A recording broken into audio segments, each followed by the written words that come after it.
Olá, um bom dia para você.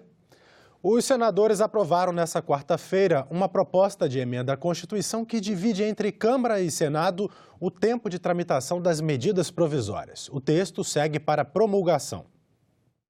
Foi aprovada a proposta que distribui de forma mais igualitária o tempo de tramitação das medidas provisórias entre Câmara e Senado, garantindo um prazo maior aos senadores. A PEC aprovada divide a análise das MPs no Congresso Nacional em 3 etapas: 40 dias para a comissão mista, 40 para a Câmara dos Deputados, 30 para o Senado e 10 a mais para a Câmara, no caso de senadores fazerem alterações no projeto aprovado pelos deputados. Na regra atual, uma medida provisória tem vigência de 120 dias úteis, sem prazos específicos para cada caso. A PEC foi incluída na pauta do Congresso depois que vários senadores reclamaram do pouco tempo que eles tinham para votar as medidas provisórias.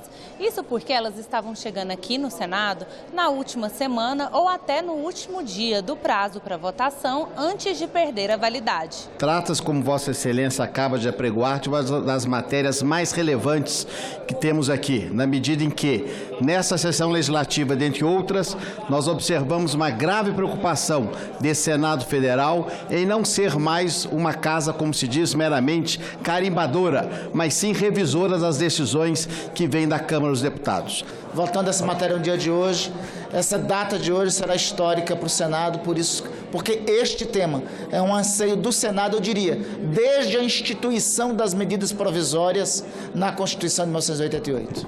Os senadores também aprovaram o fim do sigilo bancário para empréstimos de bancos com recursos públicos. Não há justificativa para que o empréstimo seja sigiloso. É um direito constitucional do cidadão a privacidade e o sigilo bancário. Nós não estamos tocando nessa prerrogativa da cidadania. Nós estamos apenas eliminando a hipótese do sigilo bancário nas transações entre nações, nos empréstimos com dinheiro público para outros países. Foi aprovado ainda projeto que exclui o pagamento de precatórios do limite de crescimento das despesas dos estados. O objetivo é ajudar na recuperação fiscal dos estados. Representantes do Movimento Negro se reuniram com o presidente do Senado, Davi Alcolumbre, e pediram a rejeição do projeto anticrime e a suspensão dos decretos sobre armas do presidente Jair Bolsonaro. Cerca de 45 representantes do Movimento Negro foram recebidos pelo presidente do Senado, Davi Alcolumbre, nesta manhã.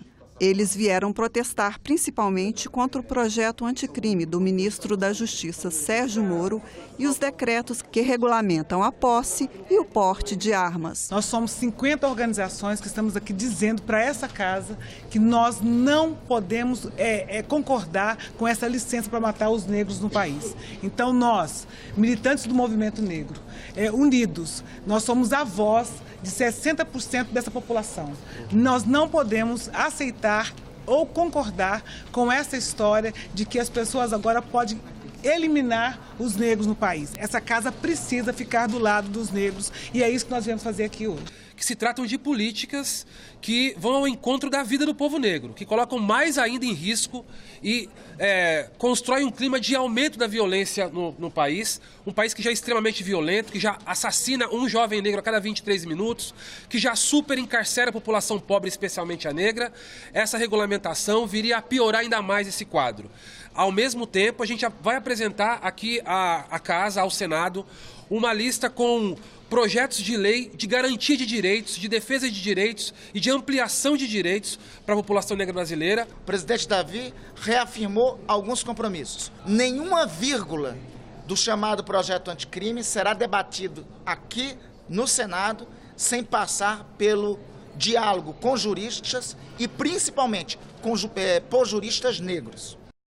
O presidente do Senado, Davi Alcolumbre, também recebeu o presidente da Ordem dos Advogados do Brasil, Felipe Santa Cruz, que veio tratar das indicações da entidade para os Conselhos Nacionais da Justiça e do Ministério Público. Ele disse ainda que a OAB é favorável ao afastamento do ministro da Justiça, Sérgio Moro, e do procurador Dalton Dallagnol, até que seja esclarecido o vazamento de conversas entre eles sobre a Operação Lava Jato. A Ordem está apresentando seus nomes para o Conselho Nacional do Ministério Público e para o Conselho Nacional de Justiça.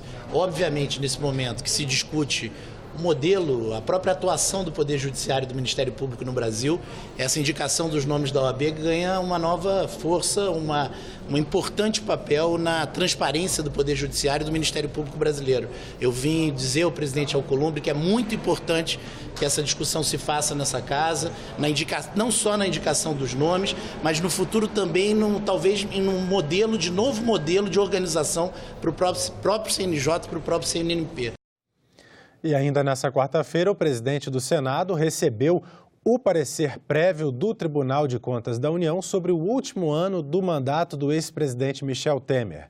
O parecer prévio do TCU vai ser enviado à Comissão Mista de Orçamento para a análise dos integrantes da CMO e será votado pelas duas casas do Congresso Nacional. O TCU recomenda a aprovação das contas, mas fez ressalvas. Pela primeira vez, o tribunal se deparou com uma situação em que não conseguiu obter todos os dados necessários para emitir uma opinião sobre a confiabilidade do balanço geral da União. Então, essa é uma questão relevante, foi feito um alerta em relação a isso, e essa é uma questão que pode vir a impactar as contas desse ano também, não só as do ano passado, mas as desse ano também. A Comissão de Transparência, Fiscalização e Controle recebe daqui a pouco, às 10 horas da manhã, o ministro-chefe da Secretaria de Governo, Santos Cruz. Ele foi chamado para explicar a divulgação de um vídeo no dia 31 de março nas redes sociais que faz apologia à ditadura militar. A motivação inicial foi exatamente as informações que nós precisaríamos ter acerca da produção daquele vídeo que fazia apologia à ditadura militar e que foi distribuído por canais oficiais do governo. Durante os tempos que se seguiram, nós tivemos aí a informação dada pelo próprio governo de que essa produção não teria sido feita com recursos do poder público, mas a distribuição desse material foi feita por canais públicos. Nós vamos estar ouvindo o ministro, fazendo os encaminhamentos e, sobretudo, reafirmando a nossa posição, que é de combate de forma incondicional a atos de tortura no país. E outras comissões também se reúnem nesta manhã. Vamos conferir. Às 9 horas, na Comissão de Direitos Humanos, pode ser votado projeto que permite à polícia decretar medidas protetivas em favor de vulneráveis. Na Comissão de Relações Exteriores está na pauta projeto que limita o uso das aeronaves do governo. Em seguida, vai ser realizada audiência pública sobre as consequências das recentes negociações diplomáticas entre o Brasil e os Estados Unidos. Às 10 horas, na Comissão de Ciência e Tecnologia, o debate vai ser sobre o projeto que destina 20% do Fundo Social para o desenvolvimento da ciência e da tecnologia. E às 11 horas, na Comissão Senado do Futuro, audiência para discutir propostas sobre orçamento impositivo. Foi derrubado na Comissão de Constituição e Justiça, por 15 votos a 9, o decreto do presidente Jair Bolsonaro que facilita o acesso a armas. A votação do projeto no plenário ficou para a próxima terça-feira.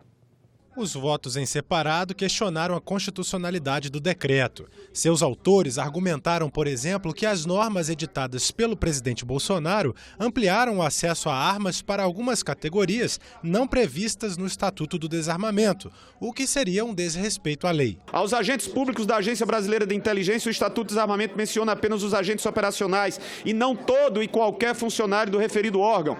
Aos agentes públicos da administração penitenciária, o Estatuto elenca apenas os agentes e guardas prisionais e os integrantes de escoltas de presos e não todo e qualquer funcionário.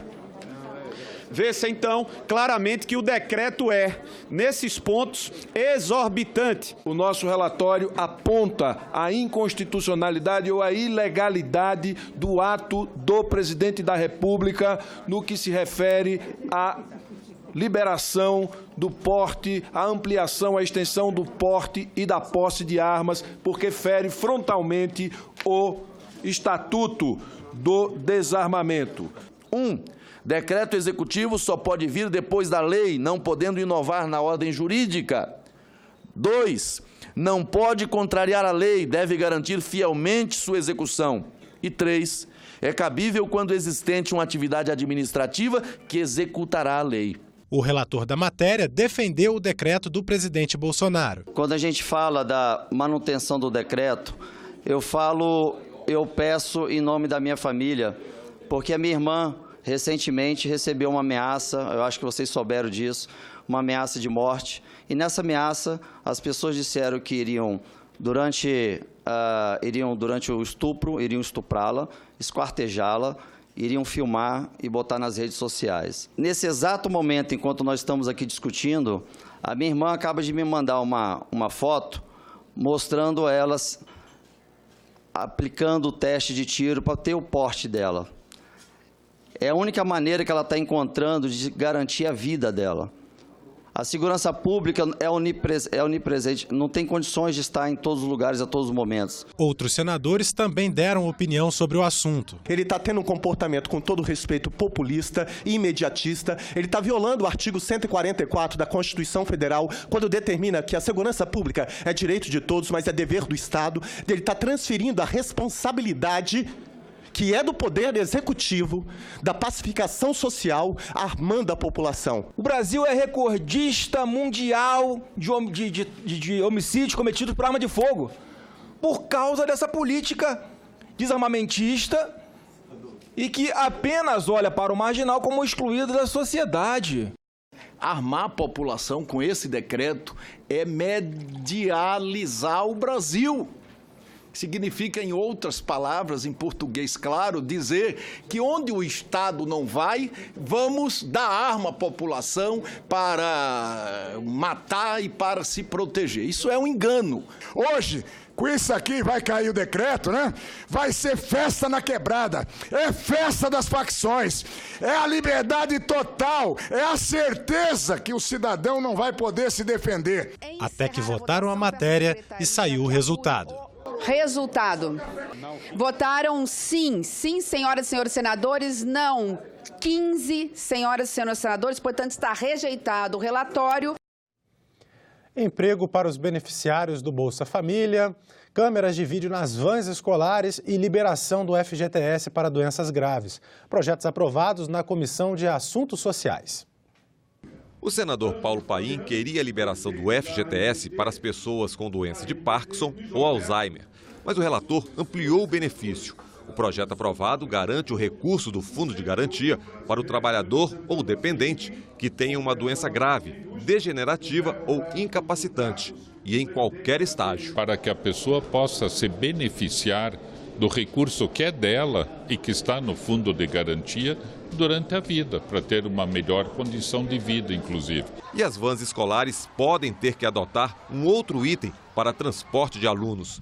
Os senadores aprovaram a instalação de câmeras de vídeo para monitorar o interior dos veículos. As imagens ficariam armazenadas por até 180 dias e só estariam disponíveis para a autoridade policial ou judiciária. Esquecer um objeto, a gente localiza pela câmera. Se houver algum tipo de desentendimento entre crianças, dano ao patrimônio privado, o motorista está dirigindo de forma irregular, causando dano também à criança, ao adolescente.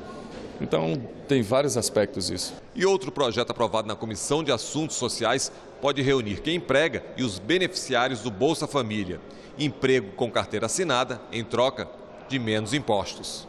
Poder conciliar o interesse do empreendedor, que é o nosso empresário, o nosso comerciante, em ter um incentivo importante na contratação do cidadão ou da cidadã que está no Bolsa Família, e essa isenção do INSS patronal, que corresponde a 22% do seu salário, é uma diferença significativa e que pode determinar a contratação dessa pessoa ou não por parte desse empresário.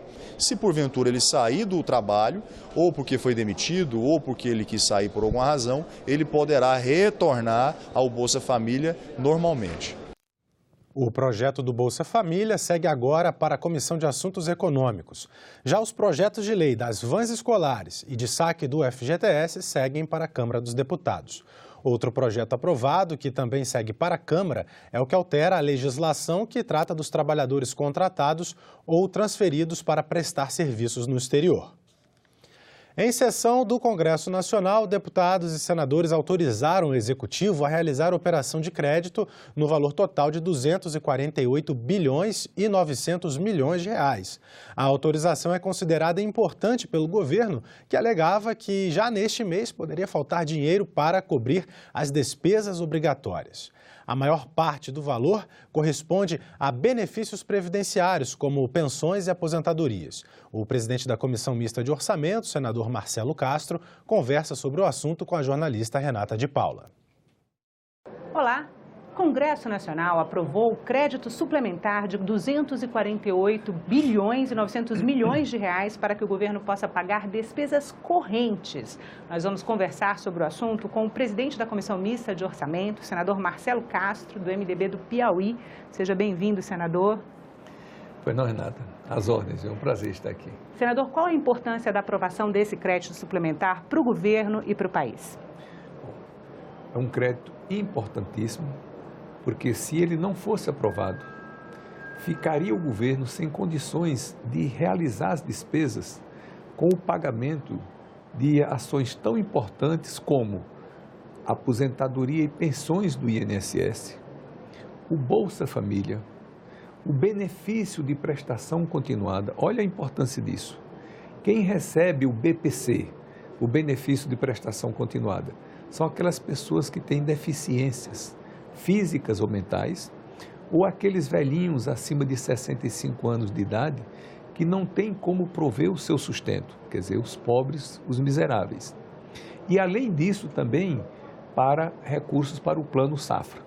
Você imagine que o país entraria num caos se nós não tivéssemos aprovado esse PLN. E você acompanhou, você viu as indas e vindas, não é? As reivindicações, as negociações, e é evidente que nós fizemos, todos da comissão, junto com os líderes partidários, com o presidente do Senado, Davi Alcolumbre, com o presidente da Câmara, o Rodrigo Maia, com o ministro da Casa Civil, a líder do governo no Congresso, a Joyce Hasselmann, o líder aqui no Senado, o Fernando Bezerra. Então, tudo isso foi um trabalho de muitas mãos que culminou com a aprovação, uma coisa inédita nesta casa, que eu estou aqui há 20 anos, de ser votado esse crédito por unanimidade. Ou seja, eu fiquei emocionado quando eu vi o painel, 450 deputados votantes, todos sim. Não teve nenhum não, nenhuma abstenção nem nada. 61 senadores votantes. 61 votos sim. Eu nunca vi isso acontecer aqui no Congresso. Então, foi um momento importante e nós estamos hoje aqui com a sensação assim boa, gostosa, de que fizemos uma coisa útil para o nosso país.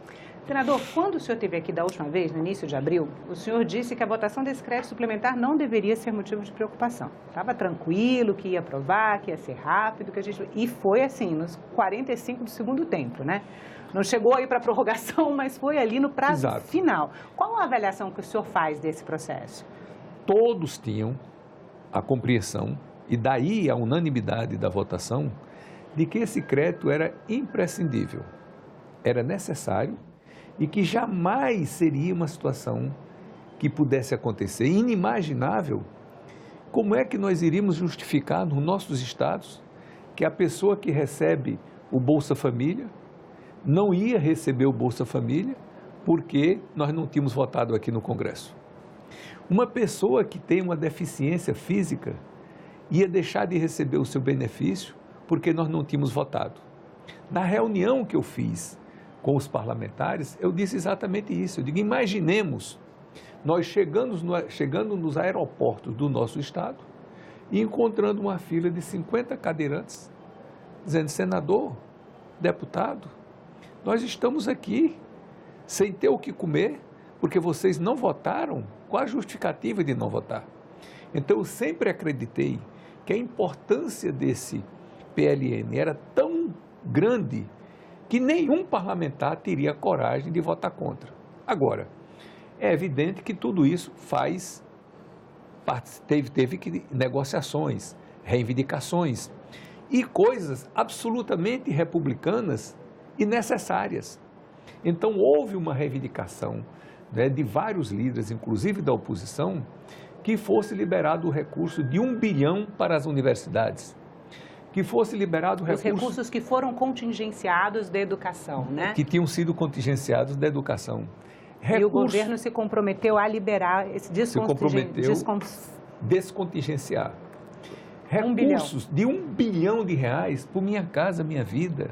Olha que reivindicação mais justa. Um programa tão importante que está fazendo habitações populares, não é?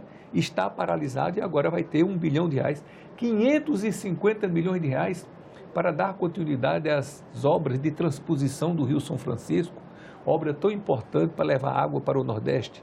Então, é isso que o parlamento faz. Parlamenta, negocia, conversa. Ainda teve 330 milhões, assisto, né? Tem radiastro, vai, tem hora que está mais distante, tem hora que está mais perto, mas havia o entendimento de que, no final de tudo, nós tínhamos que aprovar. Ou seja, as reivindicações foram feitas, o governo foi sensível, negociou, aceitou. Estão querendo 5 milhões para a universidade. Não é possível 5 milhões, mas podemos dar 1 bilhão e vamos nos comprometer de estudar o restante. E aí é assim que se faz nos parlamentos. Então, eu acho que nós demos um bom exemplo de como é que o parlamento deve funcionar. E faz política, né? Exato. Foram 330 milhões de reais para bolsas de estudo do CNPq também, né, senador? É tão importante isso. Imagine um cientista ou uma pessoa que esteja fazendo pós-graduação, como já aconteceu comigo, quando fiz pós-graduação, eu tinha bolsa do CNPq. E aí você vai dizer de uma hora para outra que o dinheiro foi contingenciado e que a pessoa que está recebendo aquela bolsa vai deixar de receber. E ele vai viver de quê? Chega no final do mês, como é que ele vai pagar o aluguel dele? Como é que ele vai sobreviver? E é evidente que isso daí é uma coisa séria e importante. E essas negociações levaram o governo a fazer o atendimento. O senhor disse na tribuna do Congresso, em defesa do crédito suplementar, que não era uma questão de dinheiro, que era uma questão orçamentária. Exato. Como é que é isso? Bom, eu acho que, respondendo aqui a pergunta que você tinha me feito anteriormente, que o que mais travou essa votação, o que mais dificultou foi a falta de entendimento do projeto. Por quê, Renata?